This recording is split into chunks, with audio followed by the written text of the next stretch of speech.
Today's proclamation of the Word of God is in the book of Isaiah, chapter 10. Woe to Assyria, the rod of my anger, and the staff in whose hands is my indignation. I will send him against an ungodly nation, and against the people of my wrath I will give him charge, to seize the spoil, to take the prey, and to tread them down like a mire in the streets. Yet he does not mean so, nor does his heart think so, but it is in the heart to destroy and cut off not a few nations. For he says, by the strength of my hand I have done it, and by my wisdom, for I am prudent. Also, I have removed the boundaries of the people and have robbed their treasuries. So, I have put down the inhabitants like a valiant man. My hand has found like a nest the riches of the people, and as one gathers eggs that are left, I have gathered all the earth. And there was no one who moved his wings, nor opened his mouth with even a peep. Shall the axe boast itself against him who chops with it? Or shall the saw exalt itself against him who saws with it? As if a rod could wield itself against those who lift it up, or as if a staff could leap up, as if it were not wood. Therefore the Lord of hosts will send leanness among his fat ones, and under his glory he will kindle a burning like a burning of a fire. The word of the Lord. Please stand for our responsorial psalm, taken in Psalm 94. And our response, the Lord will not abandon his people altogether. They break in pieces your people, O Lord, and afflict your heritage. They slay the widow and the strangers, and murder the fatherless. Response. Yet they say, the Lord does not see, nor does the God of Jacob understand.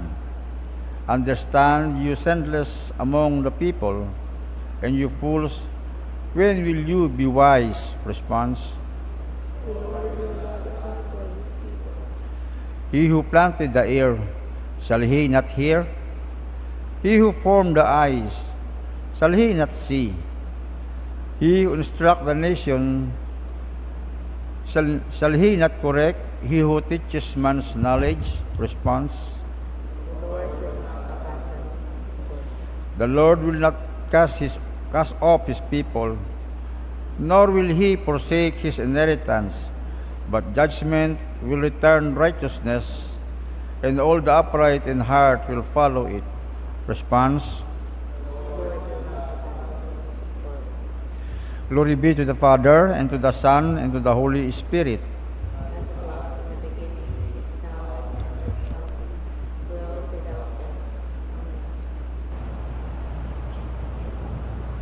The Lord be with you. With your spirit. The Holy Gospel of our Lord Jesus Christ according to St. Matthew chapter 11. Glory to you, Lord Jesus Christ.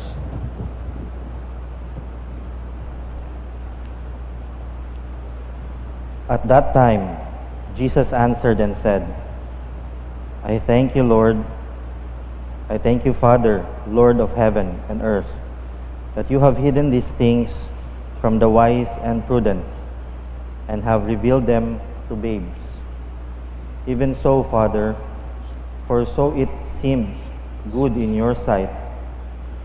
All things have been delivered to me by my Father, and no one knows the Son except the Father, nor does anyone know the Father except the Son, and the one whom the Son wills to reveal him. The Gospel of the Lord. Praise to you, Lord Jesus Christ. You may be seated. In our gospel this morning, I want us to picture ito niya, butat image, our Lord Jesus Christ praising the Father because of one thing that we do. And that one thing that we do, nga anang gitang gusto, anang gitang ginaput sa anang tagipusoan that we should have is humility. Picture this, Jesus Christ seeing us all, praising the Father because we are in humility, in submission with Him. In our liturgical sa misa naton, makikita naton more of this. Since malapit na yung liturgical summit, marami tayong pinag-aaralan ngayon. We know a lot about, we learn what we are doing. Like Paschal mysteries. These mysteries are for us. Akala natin dito lang, akala ko lang dati Paschal candle yung Paschal mysteries eh. Pero yung Paschal mystery is not just the resurrection, the Passover, the death of our Lord Jesus Christ, but it is also our way of life daily. Humility. Again, balik tayo sa humility. We submit the simplest definition of Paschal mystery is we submit our will to the will of our Lord. In submission to Him, in the process of that, we die with ourselves. We empty ourselves of sarili naton, and we give up ourselves. We pray for more of Jesus and less of us. And the result is resurrection, meaning a deeper, a more freer life, freedom, and a more redemptive life, victorious life for us. Yun lang. We have to humble ourselves according sa will niya. When we try to understand the acclamations also, yung acclamation is yung mga, when we say, Holy, Holy, Holy, Christ has died, and the great Amen. It is focused on God. The more we understand the liturgy, the more we understand what we are doing. No?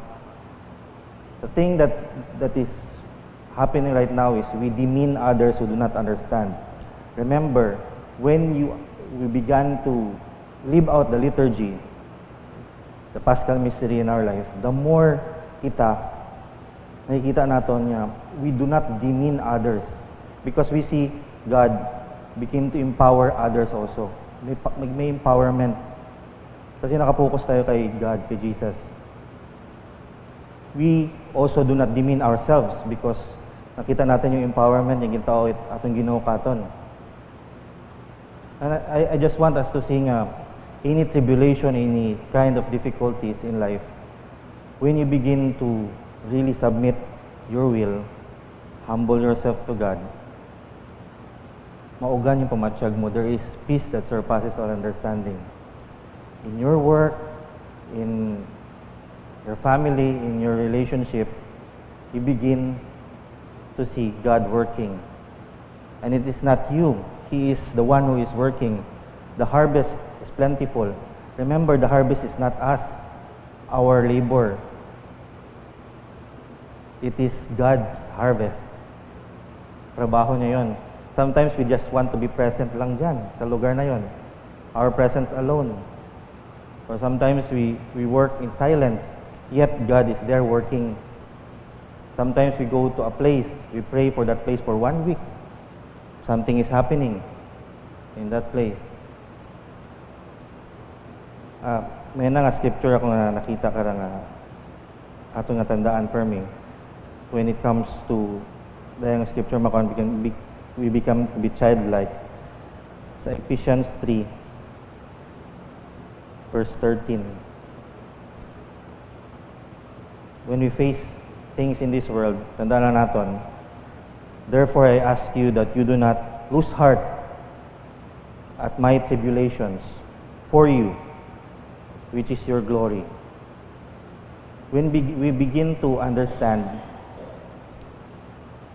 as a childlike faith, the opportunity tagali ay nakikita tayo when we begin to face tribulation. Nakikita natin yung mundo, nag-away-away. Lord, it's time. This is an opportunity for me to pray for the peace of the world. Opportunity sa'yo.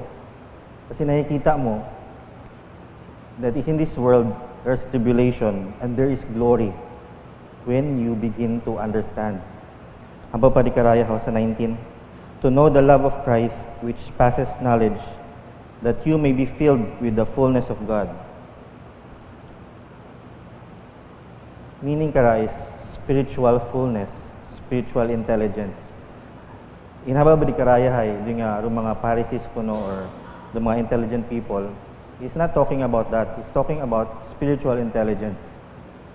He's not talking about irrational na mga klaseng bagay, but he's talking about our spiritual maturity in Him.